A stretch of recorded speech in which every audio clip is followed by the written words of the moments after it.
Hello guys, welcome to my channel. Today we are going to see how to enable or disable snap layouts on your Windows 11 computer.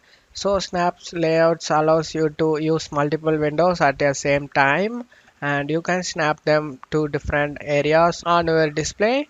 I'll show you guys how to do that. You just need to right click on the start icon and select settings.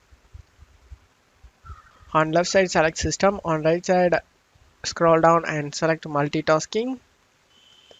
Snap window, you just need to check mark it, click on this drop down and make sure it is all check mark over here.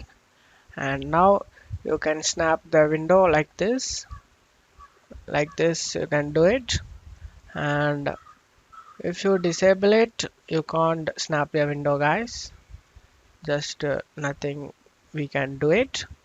But if you enable it, we can snap window like this guys, just in full screen button. You can snap a window over here, click on it and that will be snapped over here. And that's all you have to do it guys. I hope this video helped you guys. If the video helped you, don't forget to leave a like guys. You can also subscribe me and support me guys. Thank you.